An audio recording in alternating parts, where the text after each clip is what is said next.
Hello, and thank you for coming to the McWaters Effect. I'm your host, Matt. Today, I'm going to be looking at a video of Reid talking about Joe Biden's speech in Congress and how a lot of his ideas are policies that are hard for Republicans to oppose.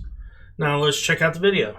See a lot of what the Republicans were standing up and cheering for, but he put some things out there that would be very hard for them to say they don't like. He said, we cut child poverty. It didn't look like anybody really stood up. He said, we're going to build, millions of American jobs. I don't know if they stood up, but he's presenting a platform that is so basic. It's just sort of basic jobs politics that it's going to be difficult. I do have to say that a lot of what he said, President Obama said, but because Joe Biden is Joe Biden, he's an older white guy, it comes across differently to the country, to the people who are the most triggered by people like Obama. It doesn't come across as super academic or Harvardian or whatever it is, or it's not a black guy, right? So I think he has built, understand every time he speaks why Donald Trump was afraid of him, why he feared that guy being the nominee, because that is a very difficult politics to oppose. All right, guys, we just saw the video.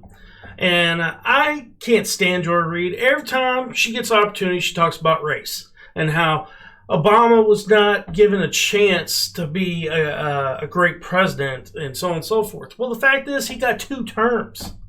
Okay? He had plenty of opportunity. He had plenty of opportunity to work with Republicans. He never did. He decided to use his race in order to try to beat Republicans over the head to make them pass his legislation. That's not how you get consensus. You must compromise to get consensus and talk to people and understand where they're coming from. He doesn't understand where they're coming from, and neither does Joe Biden. The whole gun issue is a perfect example of that. Hunters agree with him that you don't need high-capacity magazines. First thing, most hunters, they don't hunt with large guns like that. They hunt with a 30-06, things like that. Now they're starting to go to AR-15s because they're lighter weight and it's easier to get through the woods. But they don't use high-capacity magazines to do it.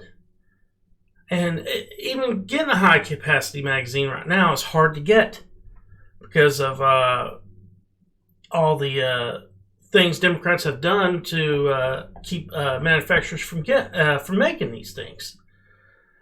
And the other thing is how the hell has any of these programs helped the poor or helped child poverty?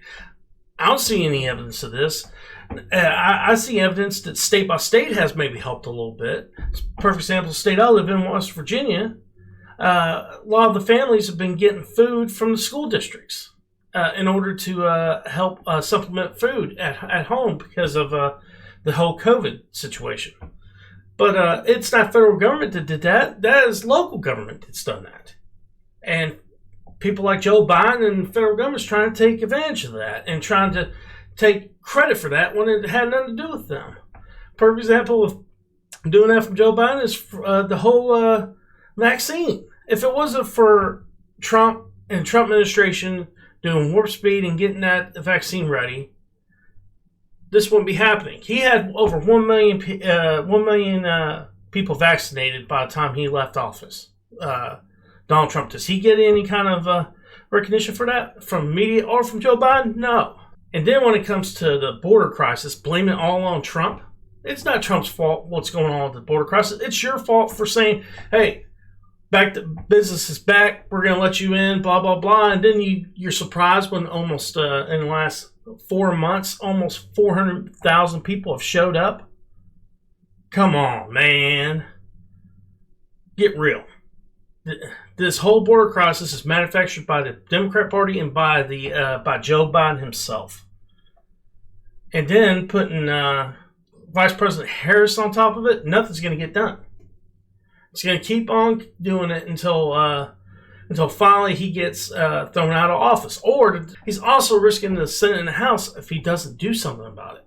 Well, guys, it's the end of the video. Hope you enjoyed. Please hit like and subscribe. Helps the channel grow. Peace.